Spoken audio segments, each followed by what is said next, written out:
Maka 2018 maju nggak bagi-bagi uang, dipilih rakyat juga kita. Nggak bagi-bagi uang. Wah, nggak pakai transaksional. Nggak pakai transaksional. Seperti itu. Orang ini bisa kalah loh, ya biarin, kalau kalah nggak apa-apa, aku bilang. Kenapa harus Sumut ini? Ya Sumut ini kan menarik, ini kan semua urusan mesti uang tunai. Eh. Kalau memang Tuhan memberikan kesempatan dan partai memberikan kesempatan dan masyarakat percaya, ya udah kita bangun Sumut untuk yang lebih baik gitu loh. Saya pikir kalau memang sudah rekomendasi saya pegang, ya kita akan bertarung, tidak ada istilah kalah buat kita. Ya, kompetisi, ayo kita berkompetisi. Ya kita harapkan jangan cawe-cawe, ya kan.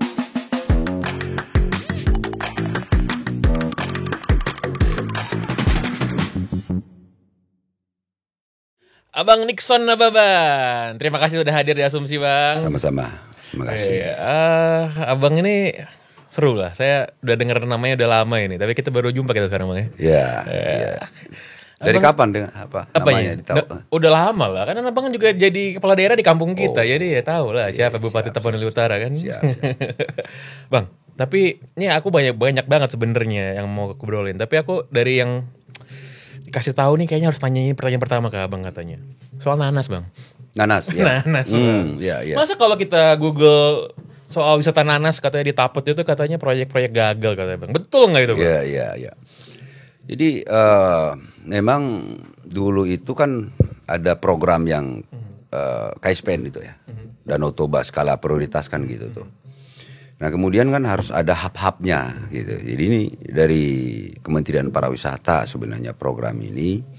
Nah kemudian kita para bupati kawasan Danau Toba membuat usulan lah gitu untuk hub gitu. Saya salah satu yang dilihat dari Taput itu ada kita pertanaman nanas itu yang paling banyak kan di Kecamatan Sipahutar, Pangaribuan kan gitu. Nah oleh Dinas Pariwisata kita buat usulan, tanda tangan kita. Nah itu oleh kementerian ada itu dilihat tuh di daerah kalau nggak salah Unarunggu ya gitu. Turunlah itu dak gitu kan, dibangunlah. Nah rupanya ada perjanjian dengan yang punya tanah warga di situ, ada salah ketik. Nah ini jadi diperpanjang lama-lama. Mudah-mudahan lah intinya itu sebenarnya adalah kenapa sih harus misal ada sebuah keinginan luhur baik dari pusat daerah untuk membangun bersama, membangun sebuah wisata, kalau nggak salah Kampung Nanas namanya itu. Kalau ada hal-hal mungkin surat menyurat, ya kan tinggal dibenahi, diperbaiki, cari win-win solution seperti apa. Waktu itu kalau tidak salah itu saya sudah mintakan itu agar jadi BUMDes. Nah, tapi kepala desanya ketika maju, kalau nggak salah tahun 2002 pemilihan kepala desa kayaknya kalah gitu, terpilih kepala desa yang baru. Nah ini kembali jadi agak sedikit masalah. Jadi itu bukan bersumber dari APBD murni kita, itu dari DAK itu kementerian itu yang datang untuk membuat hub-hub. Selain Danau Toba harus ada hubnya gitu lah. Betul, ya. Artinya kalau ada Danau Toba misalnya misalnya kayak di Humbang ada ini. Nah di Taput itu selain Huta Ginjang dan Salib Kasih ya. Wisata nanas. Wisata nanas. Ya, mudah-mudahan nanti itu bisa diselesaikan oleh bupati selanjutnya dan juga oleh masyarakat yang ada di situ ya. Sehingga orang mau ke Taput itu ada yang mau dilihat gitu loh. Jadi tidak hanya melihat air soda, tidak hanya melihat air panas Sipaholon, Huta Ginjang, Kampung Ulos, tapi ada juga wisata nanas. Karena itu kan sebenarnya sangat strategis ya. Orang datang, petik nanas, bisa minum jus nanas kan gitu kan sebenarnya.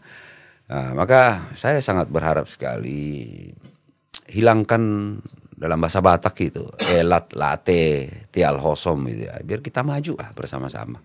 Gitu. Apa tuh Bang kalau dalam bahasa Indonesia Bang? Sirik, iri dan dengki. Ya, itu kan penyakit sebenarnya dari zaman dulu kan ya kayak gitu. Mudah-mudahan kalau nggak kita bisa bersama-sama kompak semuanya, ya nggak mungkin kita mendapatkan kemajuan seperti itu. Karena wisata itu juga kan penting gitu ya. Orang datang ke Tapanuli Utara selain liburan atau apa kan juga perlu lihat sesuatu. Iya. Nah tadi abang ngomongin soal desa di Taput. Saya dapat kabar katanya Bang Nixon ini adalah yang pertama kali mengeksekusi dana desa tahun 2013 waktu itu. Bang, gimana ceritanya itu Bang? Jadi memang saya itu kan kuliahnya di Jogja. Jogja, ya. Kebetulan saya belajar tentang pembangunan desa di sana toh. Namanya juga kampus saya itu Sekolah Tinggi Pembangunan Masyarakat Desa.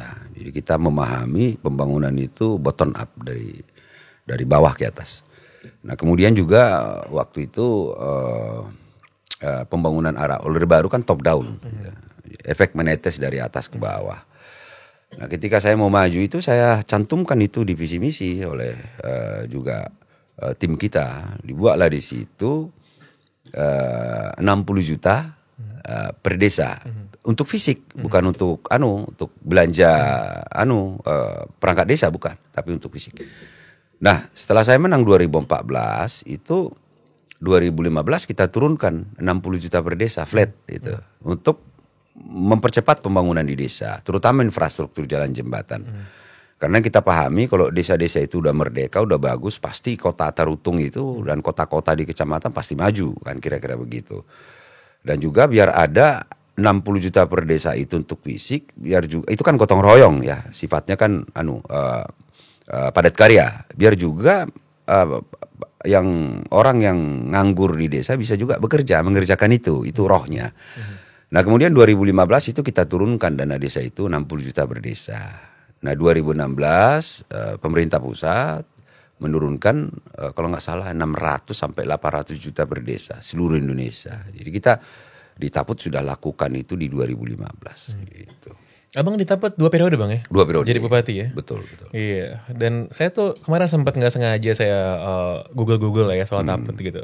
Terus saya dapat berita yang lucu. Katanya nih PJ Bupati ini ngangkat ASN jadi ajudannya. Oh, iya. Iya, 7 orang itu kalau nggak salah Bang. Gimana? Ya, saya baca juga berita-berita itu. Aduh, jadi sebenarnya menjadi itu kan PJ itu kan sementara itu ya, bukan dipilih rakyat itu. Itu kan hanya untuk melaksanakan tugas-tugas. Karena bupati sudah habis jabatan. Nah, dia pelaksana tugas sebagai PJ pejabat itu ya tentu ya juga harus menurut saya juga ya harus berperilaku yang juga menurut saya itu jangan sampai menimbulkan riak-riak, jangan juga sampai menimbulkan persepsi-persepsi yang tidak baik di masyarakat dan juga pemerintah atasan. Nah, saran saya ya segeralah dikoreksi hal-hal tersebut ya, karena jangan sampai nanti makin membuat masalah-masalah baru di Tapang Utara. Ya berlaku yang lurus-lurus, yang bagus-bagus, yang ini ya. Ya ajudan itu kayak saya itu 2 periode, ajudan saya itu cuma 2 itu kalau nggak salah ya. 1 PNS, 1 dari kepolisian itu. Nah pernah 1 tentara gitu ya. Jadi hanya maksimum 3 sih, 2 gitu ya. Seperti itu. Dan daerah lain juga saya lihat juga seperti itu. Baik yang bupati yang dipilih rakyat, baik juga PJ-PJ, setahu saya sih ya, paling 2-3 lah ajudan seperti itu. Nggak perlu 7 Bang ya? Ya. Mungkin kalau 7 sehari 1 minggu kan? Ya mudah-mudahan tidak benar lah itu ya kan. Iya. Harapan kita begitulah. Tapi kalau benar ya dikoreksi lah. Bang Nixon nih backgroundnya apa ya Bang dulu? Sebelum jadi kepala daerah mungkin bisa ceritain dulu gimana masa kecilnya, sekolahnya di mana, perjalanan hidupnya gimana. Iya, jadi kita itu 7 bersaudara.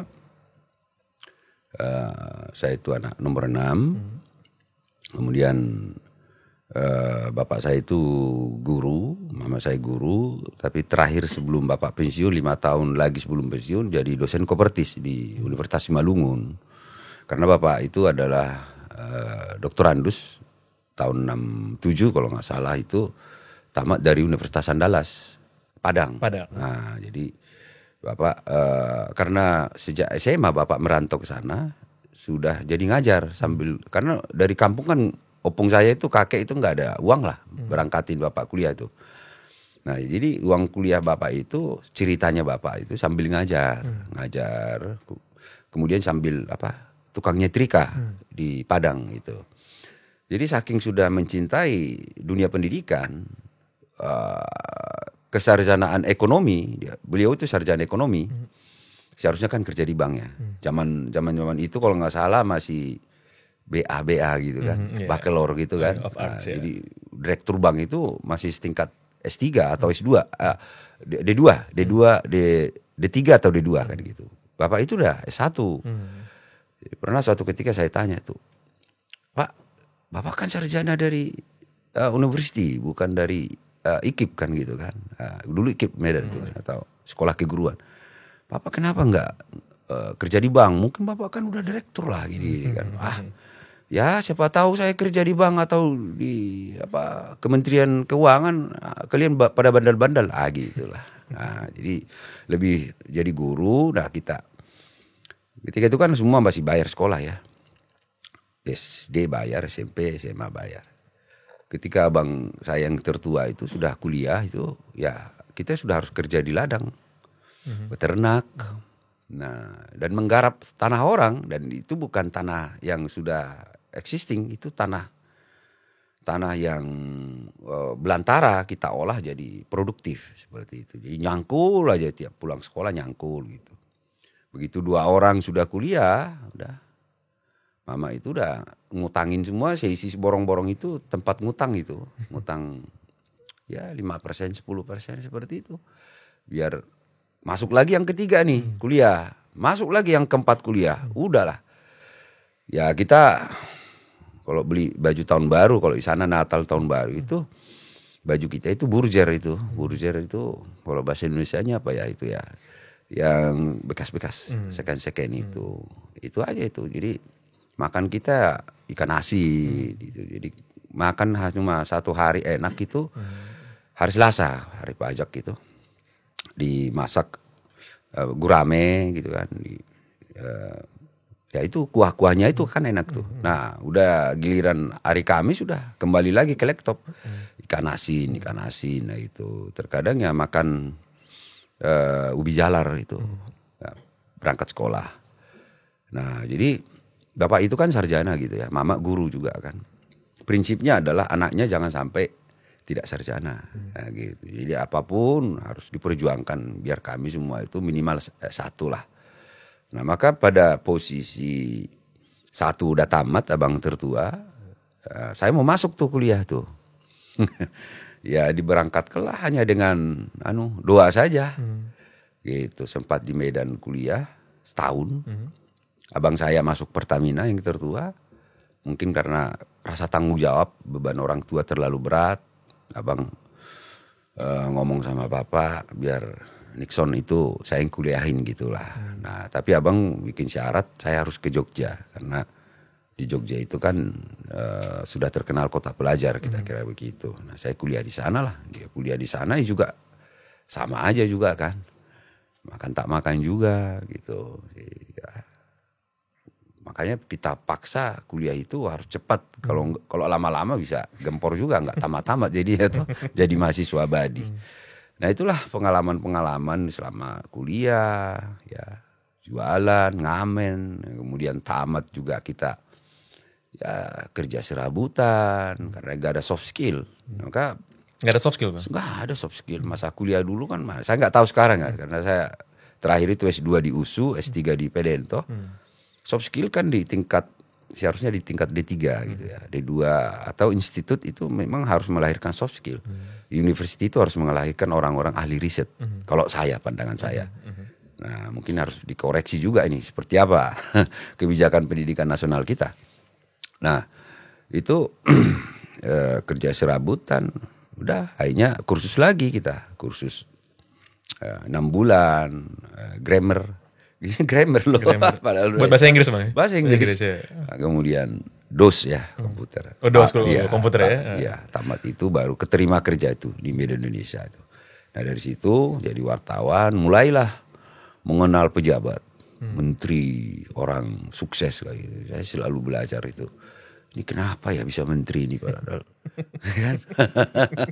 Waktu itu saya kenal banget itu yang namanya Mahadi Sinambela, Menpora beliau itu. Bahasa Bataknya kan kentara sekali itu.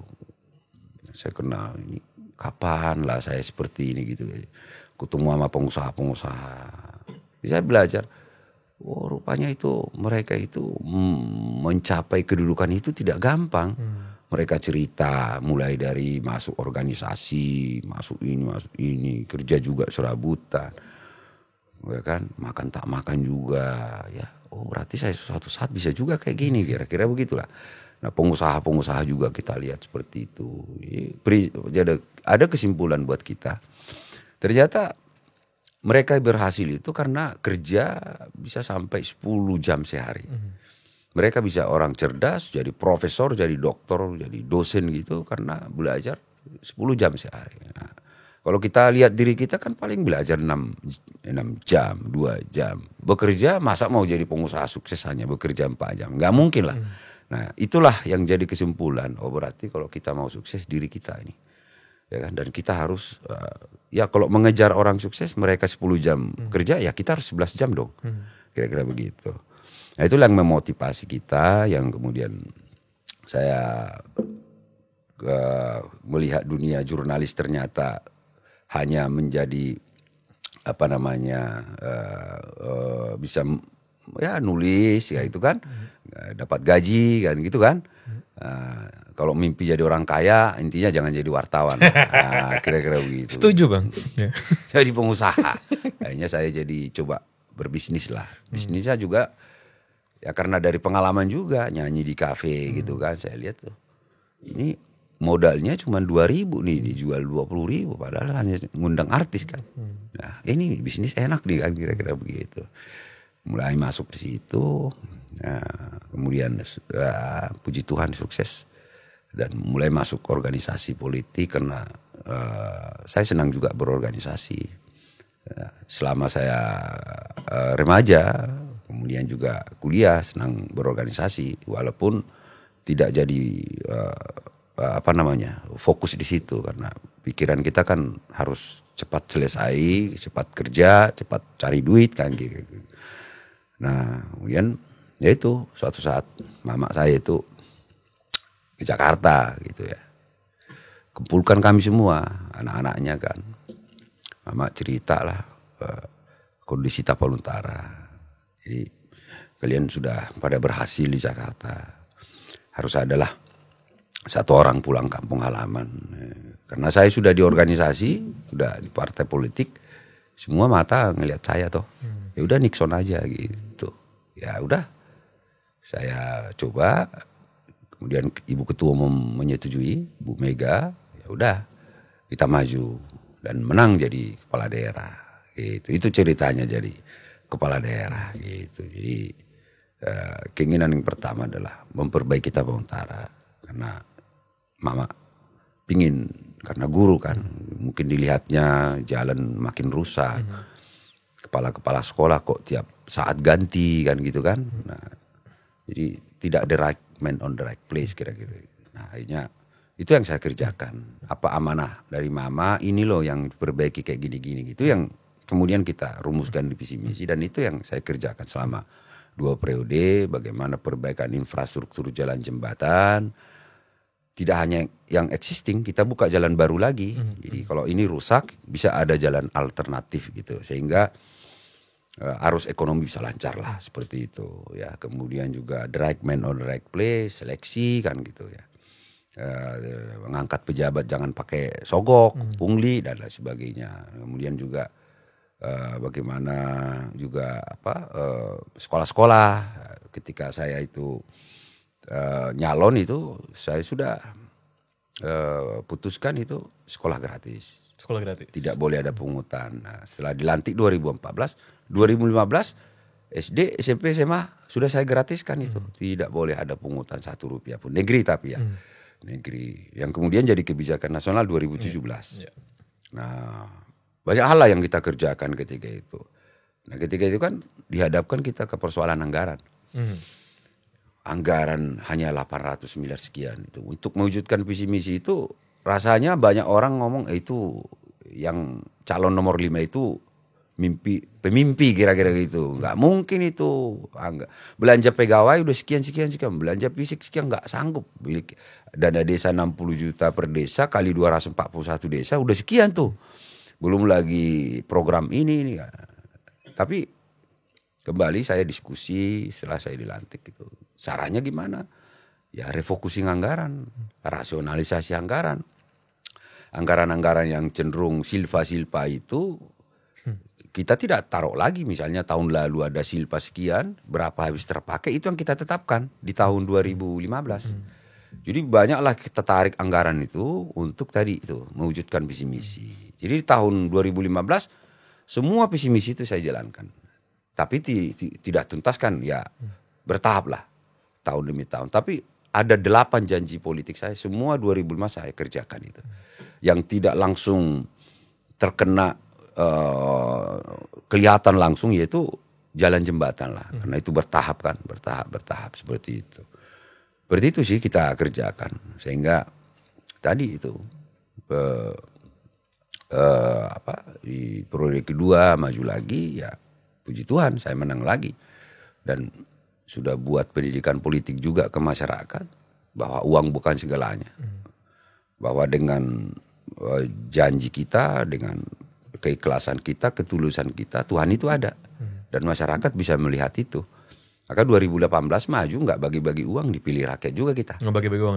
Nggak pakai transaksional? Nggak pakai transaksional. Seperti itu. Orang ini bisa kalah loh, ya biarin, kalau kalah nggak apa-apa aku bilang. Ya kalau nggak dipercaya lagi mau gimana lagi kan gitu. Tapi ternyata menang kita, kira-kira begitu. Jadi abang bisa bilang bahwa Tapanuli Utara sekarang dibandingkan dulu ketika abang baru menjabat, sekarang berada dalam kondisi yang lebih baik, bang, gitu. Ya data, kita bicara data ya, dan bicara yang kita kerjakan. Kalau data tiap tahun itu progres Tapanuli Utara itu kan ya, data tahun lalu lah yang paling mungkin bisa dilihat, data Biro Pusat Statistik ya.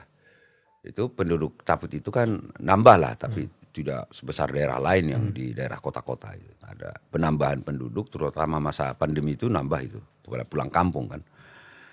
Itu data BPS itu di situ ada dibuat di situ. Kemiskinan bisa kita tekan selama 10 tahun menurun, pengangguran menurun, income per kapita masyarakat naik, dan kesenjangan sosial makin menipis di Tapanuli Utara. Artinya program yang kita kerjakan dari tahun pertama itu berhasil gitu loh, berhasil. Misalnya mekanisasi pertanian, pengolahan lahan tidur, ya kan gratis gitu ya. Nah kemudian kita hidupkan balai latihan kerja BLK untuk pemuda-pemudi dilatih di situ soft skill. Ada juga kita kirim ke Jepang, ke Jerman gitu, berhasil gitu loh. UMKM kita galakkan, kuliner kita galakkan gitu. Nah itu berhasil gitu loh. Jadi yang kemudian dalam penggunaan anggaran tepat waktu, tepat sasaran, tepat guna, kita dari Kemenkyu itu dalam 10 tahun saya bupati 10 kali berturut-turut WTP kita itu. Satu bupati itu ya. Ada sih daerah lain ya. Dia WTP 10 kali tapi itu udah mungkin ada di 3 bupati atau 2 bupati. Taput itu pemecah rekor Sumatera Utara. Satu bupati 10 kali berturut-turut WTP. Nah data-data itu yang menurut saya juga menjadi tolak ukur bahwa progres pembangunan yang di Taput itu kita kerjakan itu ya berhasil. Tapi memuaskan semua orang enggak lah ya kan, enggak juga ya kan. Karena masih banyak juga yang belum, masih ada lah yang belum tuntas kita kerjakan. Seperti jalan pengaspalan yang sudah kita perkeras, pembukaan jalan ke dusun-dusun itu masih harus butuh perkerasan jalan ya toh. Nah itu belum bisa kita selesaikan secara untuk kualitas jalannya. Tapi kalau jembatan yang menghubungkan semua sudah kita kerjakan. Terakhir itu 2023 ada desa 2 jembatan kita bangun, ada 3 jembatan butuh untuk memerdekakan beberapa dusun satu desa itu. Tinggal 1 jembatan. Nah mudah-mudahan tahun ini paling lambat mudah-mudahan nanti ya bupati selanjutnya di APBD murninya atau di PAPBD bisa saya titipkan itu dituntaskan. Gitu. Jadi itulah mungkin yang bisa menjadi tolak ukur gitu, ada progres yang kita kerjakan. Biasanya Bang dalam banyak kasus ya, ketika seorang kepala daerah, seorang pemimpin gitu memiliki visi dan misinya dan juga memiliki saya rasa niat yang baik gitu. Kadang-kadang mentoknya adalah bagaimana cara implementasinya ya, ketemu dengan birokrasi, ketemu dengan aparat daerah yang mungkin tidak berbagi budaya kerja yang sama, makanya perlu ada reformasi birokrasi dan lain sebagainya. Gimana Abang mengatasi nih? Ya kan Abang setelah nih merantau Jakarta jadi pengusaha, tiba-tiba pulang ke Tapanuli Utara, saya rasa kan kendalanya juga nggak gampang itu pasti kan. Ya, betul. Gimana cara Abang bisa vibing gitu, bisa berchemistry dengan para aparat di kabupaten? Iya, jadi kita yang selalu dalam otak kita dan program kita kan, kita nih mau turun, mau membangun, memperbaiki untuk lebih baik kan begitu. Awalnya memang, kita udah perintahkan memang, misalnya ada datang ke kita masyarakat lah gitu, secara lisan kita, tolong dong sekda atau ini gitu kan. Oh itu bisa sampai berapa minggu itu naik lagi ke kita untuk ini persetujuan. Nah itu birokrasi panjang gitu. Pelan-pelan kita potong. Nah budaya-budaya kita yang dilayani gitu kan. Nah, contoh harus diri kita. Contoh kayak saya itu turun ke desa, menginap di desa, saya bawa mereka ya kan. Awalnya pada ngedumel lah itu kan. Waduh naik kereta, naik jalan kaki kita ini gimana nih gitu ya. Saya tetap jalankan aja. Ada aja itu 1, 2, 3 orang ya kan. Alasan gitu kan, sepeda motornya rusak lah apalah.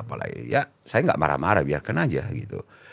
Intinya waktu yang akan bicara seperti itu. Nanti mereka ikut sendiri.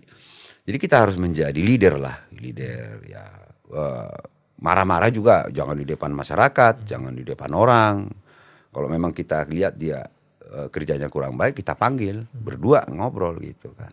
Ya kita tegur. Tugasmu kan ini gimana. Kalau enggak mundur aja daripada saya copot kan gitu. Kita kasih tahu ini loh tugasmu, ya ini kepala, ini ekor, gini gitu. Akhirnya pelan-pelan gitu. Akhirnya ya mulai ada kesadaran kolektif. Ya, contoh lah misalnya ada dinas tuh minta anggaran kan, Pak bikin anggaran di saya Pak, bikin ini. Ya udahlah nggak ada bersentuhan jangan visi misi gitu kan. Buat surat ke menterimu lah, menteri teknismu siapa tahu ada bantuan di sana. Nanti biar saya yang lobby bikin surat aja gitu. Itu pada gimana nggak ada anggaran. Saya bilang ini kalau jalan ini kita tidak beresin cepat ini, apalagi jalan penghubung kecamatan yang existing itu pada rusak, mobil masyarakat angkot nggak bisa masuk. Kamu sebagus apapun mobil yang kau pakai itu platnya itu kita lewat situ dilempari kita, aku bilang harus itu kita sampaikan. Nah, akhirnya pelan-pelan. Jadi satu ketika terkadang kita bawa itu OPD rame-rame gitu kan. Ayo itu. Nah, ada 1-2 OPD yang tidak teknis tadi itu. Pak ternyata udah bagus jalannya ya. Iya tuh. Coba buka kaca mobilmu, dada itu rakyat. Nah, di dada itu rakyat. Nah rakyatnya ada dada itu. Dan balik ya. Gitu. Ya, coba kalau enggak, ya kan? Dimaki-maki kita kan kira-kira begitu. Ya, hal yang paling urgent itu dalam konteks membangun. Kembali harus ilmunya kan kunci perekonomian kan di infrastruktur jalan jembatan sama konektivitas. Boleh aja kita kejar existing misalnya bikin tol, bikin ini. Pertanyaannya sekarang itu apakah itu sudah sangat urgent? Jangan-jangan lebih urgent membuka jalan baru yang konektivitas. Existing kita lebarkan, kita gas dia selesai, tapi jalan baru juga kita bentuk. Karena terkadang kalau kita buat jalan itu bisa ekonomi yang dagang-dagang di jalan itu kan bisa mati tuh. Nah, apalagi kalau dari utang, nah itu lebih berbahaya lagi ya. Kalau bisa janganlah seperti itu kan. Nah, itu bikin masalah baru. Masalah baru. Jadi konektivitas itu paling utama dan kualitas infrastruktur jalan jembatan. Pada waktu bicara soal reformasi birokrasi yang juga sering diomongin itu adalah soal digitalisasi, Bang. Ya, bahwa semuanya harus serba digital. Bang Nixon punya pandangan soal itu? Apakah harus semuanya kita digitalize? Ya menurut saya ada hal-hal yang kita digital ya. Tapi juga jangan semuanya lah. Kenapa Bang? Yang nganggur pada nganggur coba. Tol, parking, apalagi gak ngerti. Bentar lagi ngelayani restoran robot katanya. Apa iya di Indonesia kita, masyarakat kita ini soft skillnya udah kita bina, tanggung jawab sebagai negara? Kan belum. Ya kan? Tamat SMA, SMK juga soft skillnya jadi, mohon maaf, tukang cuci, tukang lap, ya kan? Nah tentu soft skill yang kita sesuai dengan perkembangan globalisasi ekonomi dunia tentu kan. Nah, itu dulu yang penting sebenarnya, karena melalui parking, tol segala macam itu coba nganggur banyak ini, nganggur kan. Nah menurut saya ada hal-hal yang memang bersifat IT kita kerjakan. Proses belajar mengajar perlu IT memang. Misalnya kayak gini nih, gimana kalau sekolah-sekolah itu gurunya ngajar itu keluar animasi, ya kan ada IQ tinggi, ada juga sedang-sedang kan. Tapi kalau dengan keluar gambar sambil guru bicara kan dia bisa pencernaan gitu kan. Nah, dari mulut ini kan kalau keluar gambar guru nerangin kan otak ini. Ya kan? Nah, ada juga hal seperti itu, menangani pembukuan apa bisa. Tapi kalau padat karya menurut saya belum saatnya Indonesia melaksanakan. Ya, karena juga banyak orang yang belum ready juga Bang ya. Belum ready. Sehingga nanti gagap pada akhirnya ya menimbulkan masalah baru gitu. Ya, coba mungkin dicek ya. Gen Z yang tamat SMA, tamat kuliah itu kan makin meningkat penganggurannya. Nah, ini kan bom waktu menurut saya. Nah, harus ada gerakan yang sangat cepat, revolusioner dilakukan baik pusat dan daerah.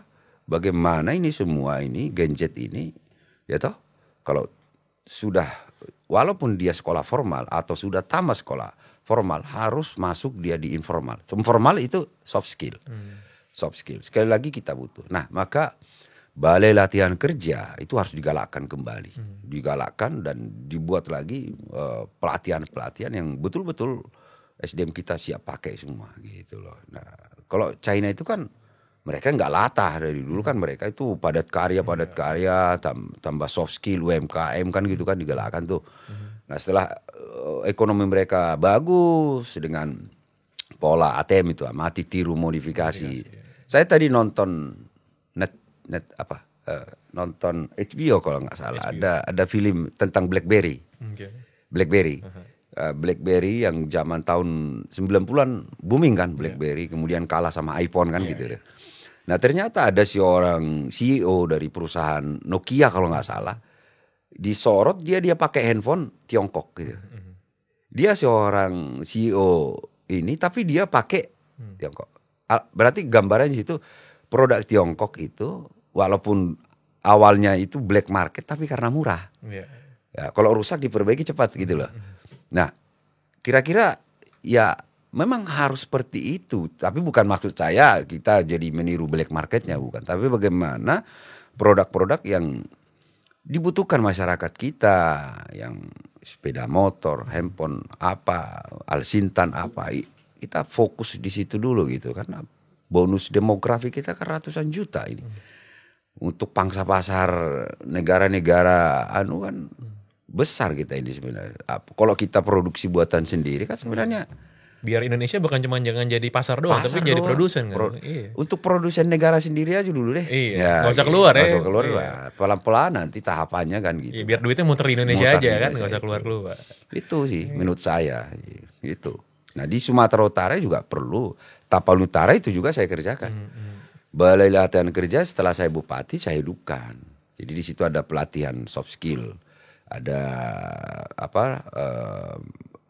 mesin, ada makeup, ada tata boga, busana, itu ada pelatihan di situ.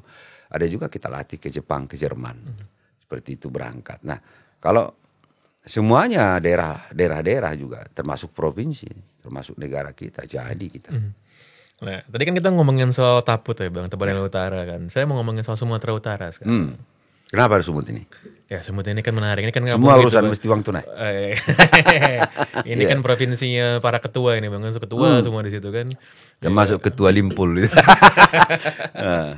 Apa masalah terbesar di Sumatera Utara ini Bang? Karena kampung kita ini dari dulu ada aja problem ya kan, kayak siapapun nggak bisa beres. Bang, apa sih Bang masalahnya? Sebenarnya sih masalah di Sumut itu adalah masalah di pertama tadi itu bagaimana kita menyatukan masyarakat kita untuk satu pandangan yang sama. Mau kita apakan Sumut gitu. Ya, kan kita kaya raya tuh Sumut ya. Sebenarnya luar biasa Sumatera Utara. Sangat berbeda dengan provinsi lain. Beda Bang? Berbeda banget. Apa bedanya Bang? Oh coba tuh. Lahan kita luas. Pertanian kita luas. Laut kita luas. Danau kita ada. Tuh. Wisata alam kita beraneka ragam. Ya toh? Agrowisata, kuliner juga. Perbelanjaan. Lengkap. Kalau dibanding Bali atau daerah lain masih menang kita dari sisi potensi. Nah persoalannya sekarang bagaimana meng-create ini dengan kebersamaan semua stakeholder dan yang kedua fokus. Nah kalau nggak fokus kita juga ya itu tadi. Nah, selalu bicara anggarannya dari mana, ya kan? Bagaimana cara membangun? Nah selalu begitu. Maka kalau kita tahu masalah itu tadi, maka kita akan bisa mencari solusi. Yang kedua masalahnya itu ya itu tadi. Ya mohon maaf aja mental. Mental ya dari dulu kan Sumut itu terkenal dipanjangin gitu ya. Sumut semua urusan mesti uang tunai. Nah itu. Nah itu bisa kita hilangkan enggak itu ya. Itu. Artinya di pemerintahan dulu ini. Ya bagaimana pemerintah mulai dari gubernur, bupati, wali kota sampai camat sampai kepala desa betul-betul melayani masyarakat. Tidak ada pungli, tidak ada sogok menyogok. Nah gitu. Nah kalau itu yang kita kerjakan sebagai mungkin seorang gubernur tetap konsisten menjalankan itu kan ke bawah-bawah nih ikut nih gitu. Nah ketika itu terjadi maka pelayanan itu cepat, kepercayaan masyarakat itu tinggi kan gitu tuh. Apa aja kita programkan pasti masyarakat hayo kan gitu tuh. Nah dan juga ya saya yakin Tuhan itu juga akan hadir bersama kita kalau kita betul-betul niat tulus untuk membangun sebuah daerah dan selalu ada petunjuk kok. Gak ada Superman kan. Saya juga selama di Tapang Utara walaupun terkadang saya one man show gitu ya memikirkan gitu. Tapi terkadang itu bahasa ilahi itu selalu ada ke saya itu. Oh ada Bang? Ya ada. Contoh pernah suatu ketika itu ya. Itu kan Tapang Utara pernah kena SK 44 itu. SK 44 ini adalah dari Kementerian Kehutanan. Kita itu sampai 86% hutan. Jadi ceritanya Sumatera Utara ini kan Undang-Undang Otonomi tingkat 1 wajib 30% hutan. Undang-Undang Otonomi tingkat 2 wajib 30% hutan. Nah ketika kewajiban itu rupanya satelit Medan ini seperti Tebing Tinggi, Asahan, Sergei, Deli Serdang berubah hutannya jadi industri. Jadi kebun sawit dan perumahan kan begitu tuh. Nah kurang hutannya jadi secara Sumatera Utara hutannya kan kurang tuh. Dicaploklah Tapanuli. Sebenarnya di Tapanuli itu bukan lagi hutan murni. Sudah sawah masyarakat dan rumah masyarakat. Dibuatlah jadi hutan. Nah ketika saya bupati persoalan ini saya lihat tuh. Ketika Kadis Kehutanan saya dari provinsi dan kementerian datang ke meja saya. Kasih pengesahan kembali toh. Itu sudah sampai saya teken satu peta. Gede itu petanya itu. Saya teken. Ya ada suara dari Tuhan lah itu saya itu. Seperti itu laki-laki dah. Nixon kau tanya itu gambar apa itu gitu. Aku tanya lah gambar ini. Ini apa? Hijau muda apa? Hijau tua apa? Yang kuning apa? Yang putih apa gitu. Nah yang putih itu ternyata artinya adalah milik rakyat. Jadi 0,5 meter kali 1 meter tuh. Yang putih itu 2 kali ini nih. Gelas kita ini putihnya. Saya sobek lagi tuh. Wah kamu bodoh-bodohin saya bilang sama Kadis Kehutanan saya toh. Waktu itu masih ada di Kabupaten Kadis Kehutanan belum ditarik ke provinsi. Ya mohon maaf saya nonjobkan dia besoknya. Saya angkat yang baru saya perintahkan dia petakan lagi nih. Sawah masyarakat, rumah masyarakat termasuk gedung Pemda itu ada yang hutan. Sekolah-sekolah dibuat hutan. Petakan saya kasih waktu 1 bulan. Ya saya ke Bu Puan Maharani. Ketika itu waktu Menko saya lapor Bu begini-begini. Saya diarahkan ke Ibu Siti Nurbaya, Menteri Kehutanan. Kemudian saya paparan. 2016 keluar nih jadi putih nih. Kabupaten tetangga kan ini iri gitu ya. Loh kok Taput bisa jadi putih gitu. Dari situlah cikal bakal SK 579 2017 yang dibuat oleh pemerintah pusat. Jadi banyak itu saya meyakini itu bahwa kalau kita tulus niat gitu ya, selalu ada jalan, selalu dipertemukan dengan orang-orang baik, selalu ketemu cari solusinya seperti apa gitu. Yang penting kita niat tulus aja. Soal itu jalan kaki, kadang naik sepeda motor gitu ya, kan bukit-bukit tuh Tapal Utara, kiri kanan kan jurang gitu, lewat dikit kan selesai kita, kan ada 20 meter kan di bawah. Tapi selamat aja kita gitu. Tengah malam kadang hujan, kita ini mana ini rombongan kok belum datang gitu kan. Kita tungguin udah sampai ya 3 batang rokok lah, tungguin mana nih sepeda mau gasnya tetap kita pegang. Takutnya ada harimau kan. Tiba-tiba ada harimau kan selesai juga kita. Tapi ya itulah semua aman-aman. Itu tangan Tuhan lah itu. Itu. Jadi ya topangan dari Yang Maha Kuasa gitu. Nah, karena memang sebagai seorang pemimpin tuh kadang dapat ilham yang tidak diduga-duga Bang. Betul. Nah, saya mau nanya sama Abang. Kalau tadi Abang mendengar suara-suara, ada juga gak suara-suara yang bisik ke Abang, Abang maju lah Gubernur Sumatera Utara gitu, ada gak? Nah itu tuh, sebenarnya pengen istirahat gitu kemarin, habis 2 periode itu ya. Tiba-tiba ada waktu itu, kita dapat penghargaan dari Kementerian Keuangan soal tertib pajak gitu di kantor gubernur. Nah, saya ditelepon tuh sama teman-teman senior-senior partai lah, ada juga ormas-ormas, ada juga mahasiswa-mahasiswa. Ngopi-ngopi, nah ngopi-ngopi, majulah jadi gubernur begini-begini, serius lah gini-gini. Ya sudahlah, saya lihat lah kalian itu. Rupanya besoknya baru berita tung. Kemudian alim ulama langsung deklarasi, ada ustadz, ada kiai gitu kan. Ya udah basah, ya udah maju aja lah gitu kan. Orang memang juga kalau memang Tuhan memberikan kesempatan dan partai memberikan kesempatan dan masyarakat percaya, ya udah kita bangun Sumut untuk yang lebih baik gitu loh. Intinya itu sih.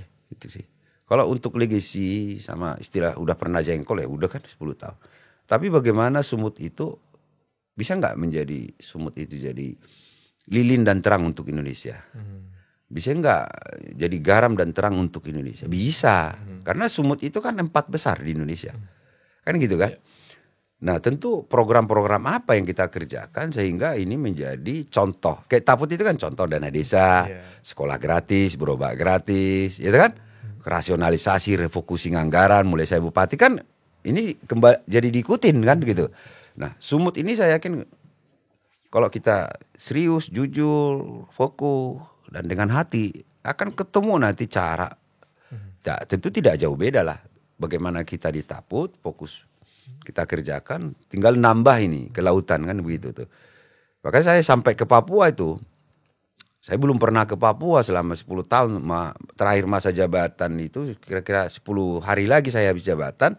Setelah deklarasi nih di teman-teman ini, pokoknya majulah. Saya kan pengen tahu juga, kalau laut di Batubara kan saya udah pernah, laut di Tapteng udah pernah, tapi kan lautnya udah kotor, terumbu karang habis, mangrove habis. Nelayan udah 5 kilo ke laut tuh cari ikan. Boro-boro untung, untuk bayar solar aja dia rugi kan. Nah, gimana ini kalau memang Tuhan mengizinkan saya maju ini. Saya belajar laut lah gitu. Saya akhirnya ke Raja Ampat, saya ke Labuan Bajo. Karena kalau saya lihat di Google, kalau melihat laut yang masih natural, ikannya kaya ikannya, terumbu karangnya masih natural, mangrove-nya masih natural di Raja Ampat tuh, sama di Papua. Ke sana tuh. Oh, saya lihat, wah, ternyata luar biasa. Ngasih ikan hiu aja kita bisa main-main dengan ikan hiu gitu yang 1,5 meter tuh panjangnya. Nah, tentu itu yang akan kita adopsi juga di Sumatera Utara. Saya sampai ke Nias tuh, sampai ke Teluk Belo, tengah malam nggak ada sinyal tuh. Lewat tengah malam itu, udah pokoknya pulang. Saya lihat, oh ini masih Nias ini 3/4 masih natural. Nah tentu ini harus dijaga kan gitu. Yang pantai barat, pantai timur lautnya ini gimana ini kita? Karena apa? Kita bangun pariwisata, bangun jasa, bangun semuanya ini, pendidikan, kesehatan. Gimana laut ini juga menjadi wisata bahari? Konteks kita bicara wisata tadi. Jadi bosan di Danau Toba bisa berjemur di Tapteng atau di Batubara atau di pantai timur ya. Kalau mau ombak terbesar di dunia ada di Nias. Iya sih. Nah kalau mau agrowisata ada di Karo kan gitu tuh. Ada di Humbang, Dairi, Taput kan itu tuh. Nah kalau mau wisata alam ada di Tabaksel ya toh. Ada di sedikit di Siantar, ada juga di Karo kan gitu tuh. Ada kan wisata alam kita, ada masih hutan-hutan lindung yang ini kan. Nah kalau mau wisata kuliner ada di Parapat kan gitu tuh, ada kuliner juga di kabupaten-kabupaten, ada juga di Siantar, ada juga di Medan kan begitu tuh. Nah kita ini sebenarnya lengkap, ada wisata pusat perbelanjaan kan. Kan kalau kita lihat dari konteks wisata, karena ini kan kalau lockdown dunia memang wisata habis ya kan. Tapi wisata ini kan nggak ada matinya nih. Tetap ini kan, tinggal kita bagaimana apa yang bisa dilihat, apa yang bisa dibeli, apa yang bisa dimakan. Fokus di situ aja nih. Wisatawan itu paling senang itu pantai. Itu urut pertama. Urut kedua itu pusat perbelanjaan. Urut ketiga itu pusat kuliner. Urut keempat agrowisata. Urut kelima wisata alam. Baru danau nih. Nah ini kan kita lengkap Sumut nih. Semuanya ada. Saya nggak tahu kalau Bali nggak ada danau kan seperti Danau Toba. Ombak terbesar seperti Nias kan nggak ada itu. Ya, apalagi dibanding dengan negara lain. Nah, tinggal cuma mengkreat ini Sumut ini. Ya kan? Ya kayak dulu lah. PSMS itu kan selalu ada di Liga Utama itu. Oh, iya. PSDS kan begitu, Medan Medan Jaya. Jaya. Banyak klub Sumatera Utara yang tapi sekarang nggak tahu di mana. Iya. Ini hanya Itu saya nungguin kapan PSMS balik Liga 1 tuh. kan? Ayo kita lihat. Ya pasti bisa diwujudkan. Tapi ya kita tunggu siapa pemimpinnya kan kira-kira begitu. Itu hanya gambaran umum aja. Berarti ada sesuatu yang sudah hilang dari Sumatera Utara. Dan pluralisme juga harus kita jaga di Sumatera Utara. Karena itu sebuah kekayaan loh. Pluralisme itu dengan banyak budaya, suku. Itu kalau di-create itu menjadi sebuah wisata itu kan bagus sebenarnya. Ya, banyak juga makam-makam Sieh-Sieh dan juga tokoh agama Nasrani, Muslim dan juga Hindu, Buddha. Ini di-create sebenarnya ini bisa sebuah kekayaan. Maka pemimpin di Sumatera Utara itu simbol-simbol menjadi seorang pemimpin itu jangan memakai rasisme menurut saya. Ya kan, jadi harus betul-betul bisa menjaga pluralisme karena perbedaan di Sumut itu kan nggak jauh beda loh. Nah Muslim dengan Nasrani itu kan bedanya kalau nggak salah 5 nggak sampai 10%. Yeah. Kalau ini berantem, nggak ada yang menang, kalah ini selesai semua. Suku juga begitu kan, Batak dengan Puja Kesuma dengan Melayu itu kan jaraknya kan dikit-dikit nih. Masalah ini terjadi kontak selesai Sumut. Nah kalau Sumut udah selesai bubar, negara pasti bubar. Maka ini harus dijaga. Nggak bisa kita menjadi seorang pemimpin itu chauvinisme berlebihan menurut saya. Ya harus menjadi pemimpin administratif, pemimpin pemerintahan yang tugasnya wujudkan keadilan sosial. Itu aja. Nggak membeda-bedakan. Gimana cara Abang menjalin komunikasi dengan berbagai macam kelompok demografi yang berbeda-beda ini, lintas agama, lintas suku, itu gimana? Karena saya lihat yang dukung Abang ini lintas demografi juga berbagai jenis kalangan sebenarnya. Gimana cara nyatuinnya, Bang? Mungkin nyatuinnya kita dari kecil itu kebetulan bapak mama saya itu kan dari Padang tadi itu. Jadi begitu pindah ke Sorong-Borong, mama bapak itu kan sudah seperti ayah angkat buat Minang itu sama Jawa dan Muslim itu. Nah kemudian kakek bapak aku itu kakak beradik 3, 2 Nasrani 1 Muslim. Nah kita itu sudah toleransi sudah diajarkan dari kecil. Nah kemudian saya ke Jogja, nah belajar budaya senyum sapa salam itu di Jogja kan luar biasa. Kita jalan di gang gitu, kita nggak kenal kadang kan. Tapi kok senyum, nunduk loh. Ini kok senyum nunduk ke saya, ini ada apa ini kan gitu. Jangan-jangan saya ini lain dari yang lain nih gitu. Oh rupanya udah budaya. Kalau di kita kan, mata kau katanya kan. Nah itu, jadi kemudian ada bang saya juga nikah sama orang Jawa kan gitu, boru Jawa gitu kan, kemudian dibuat boru Batak. Nah hal itu juga yang mendasari, yang kemudian juga setelah saya bupati, buat saya ini harus bersikap adil ya. Mau gereja manapun dia, mau agama manapun dia, kita harus adil. Kita harus bantu, kita harus support. Ada kegiatan mereka, kita usahakan hadir aja udah. Nah, karena apa? Itu tadi kita kan udah disatukan dengan Pancasila, Bhinneka Tunggal Ika. Kalau kita menjadi negara-negara kecil ya, saya pikir negara ini tidak akan bisa menjadi negara yang diakui di dunia kan. Perang antar suku jadinya, perang antar daerah, wah selesai kita semua. Nah itu juga yang mendasari saya, jangan sampai walaupun berapa kakak misalnya Jawa atau apa itu, kalau ada kegiatan atau mereka audiensi saya terima. Di Seborong-Borong itu 2022 itu saya groundbreaking vihara. Padahal 5 kakak cuman, 5 kakak kita bantu. Dan juga saya groundbreaking. Mungkin tahun ini udah selesai itu vihara itu. Nah, saya datang di situ. Gitu loh. Ya, itu. Jadi keberagaman itu harus kita jaga, gitu loh. Karena kalau kita sebagai pemimpin sudah berpihak, nah, maka ya Tuhan itu pasti. Karena Tuhan menciptakan berbeda kan. Kakak beradik aja berbeda, gitu kan. Nah, ada seleranya aja berbeda. Nggak mungkin sama. Nah, kalau kita mintakan harus sama, ya marahlah Tuhan itu. Kan itu kuasanya toh. Nah, ada hal yang harus satu. Konteks ini misalnya. Tapi ada hal itu sudah kuasa Tuhan. Kuasa ilahi nggak boleh kita harus bilang sama. Itu karena itu ciptaannya gitu loh. Nah, itu juga yang mungkin ya dilihat oleh di Sumatera Utara bahwa ya sosok Nixon itu selama menjabat di Taput dan juga dari perjalanan hidupnya ya sosok yang pluralis, merangkul semua ya. Nasionalis itu juga yang mungkin ketika teman-teman ini ya majulah gitu kan, kita amini aja, itu tokoh-tokoh lintas agama langsung menyatakan ya setuju gitu. Mudah-mudahan lah tidak lekang dengan waktu, tetap bisa solid gitu. Dan abang tuh kan ada gelar bangsawan Jawanya bang ya? Ada. Oh iya ada itu. Gimana ceritanya itu bang bisa jadi bangsawan Jawa bang? Iya setelah saya bupati itu ya saya dapat undangan ya dari Kerajaan Solo itu ya tahun 2016 ya kalau nggak salah. Jadi awalnya itu dikasih gelar Kanjeng Raden Tumenggung KRT. Di belakang ada Darmonagoro. Kalau itu nggak bisa dirubah. Darmonagoro itu udah berdasarkan doa-doa bahwa ketika nama saya didoakan gitu keluar harus ada Darmonagoro. Jadi artinya itu selama hidup mendarma baktikan kepada negara kira-kira begitu. Dari KRT 2017 naik dia jadi KRAT, Kanjeng Raden Aryo Tumenggung. 2019 naik lagi jadi KRA, Kanjeng Raden Aryo.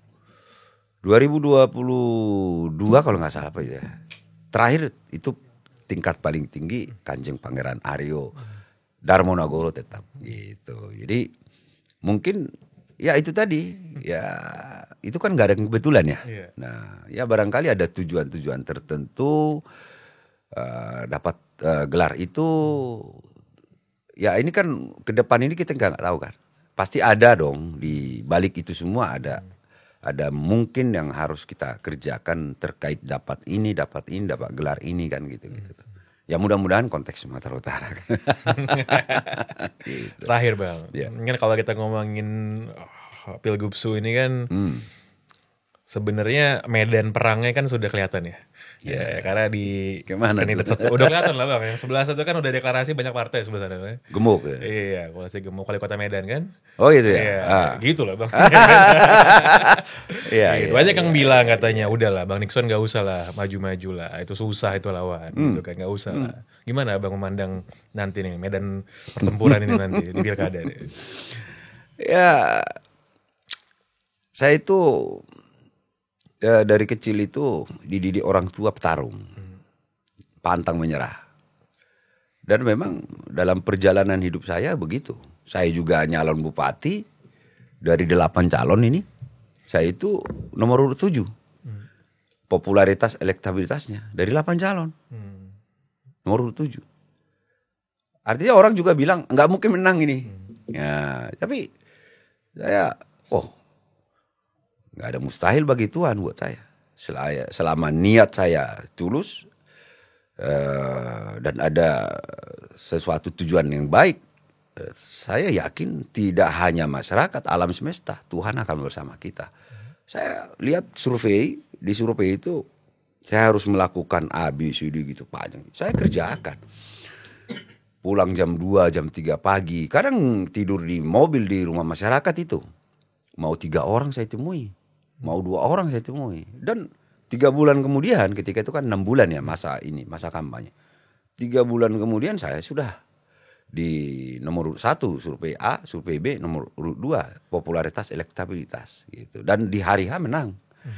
Saya pikir kalau memang sudah rekomendasi saya pegang, ya kita akan bertarung. Tidak ada istilah kalah buat kita. Ya, kompetisi, ayo kita berkompetisi. Ya kita harapkan jangan cawe-cawe, ya kan. Ya udah. Kalau memang ada program, ada gagasan, ada ide, ya ayo kita uji kan begitu. Nah kemudian juga pengalaman 10 tahun itu guru terbaik buat saya. Pengalaman itu adalah guru terbaik.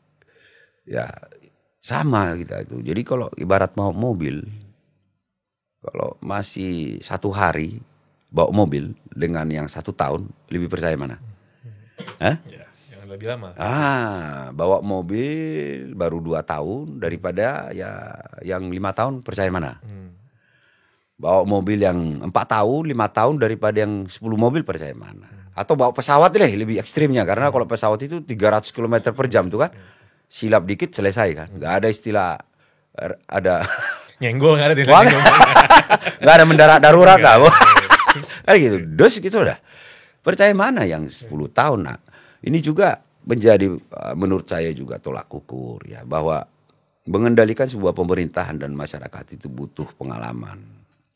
Ya, pengalaman yang tentu yang track record, ada yang keberhasilan lah, bukan banyak yang pengalaman toh, ada yang 10 tahun juga, ada yang 5 tahun, ada yang, tapi ya kalau prestasinya juga, outputnya juga tidak kelihatan, ya juga kita mau bilang apa. Nah hal-hal itu juga yang menurut saya orang Sumut itu, Adinda Siahan itu orangnya cerdas-cerdas itu. Makanya partisipasi pemilih di Sumut kan rendah. Pemilihan wali kota 2019 itu kan kalau nggak salah 25% partisipasi. Daerah-daerah kabupaten kota yang lain rata-rata di 50, 60 itu. Karena orang Batak, orang Sumut, orang yang Puja Kesuma dan suku-suku lain Melayu itu, orang Sumut itu, itu siapa? Akan kira-kira gitu. Apa yang dibikin? Nah gitu kan.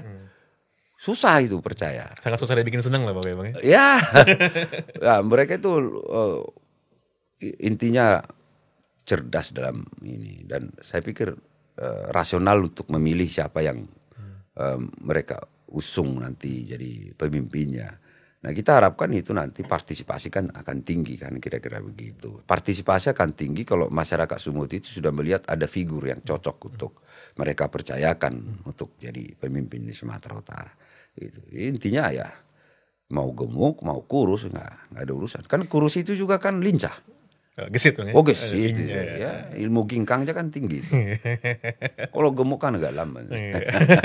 Iya, itulah kira-kira gitu. Bang Nixon, terima kasih banyak sudah hadir di Asumsi. Siap. Yang terbaik, sukses selalu. Amin. Dan semoga bisa terus memperjuangkan kesejahteraan bagi masyarakat di Sumatera Utara nanti Bang. Betul. Amin. Terima kasih. Terima kasih Bang.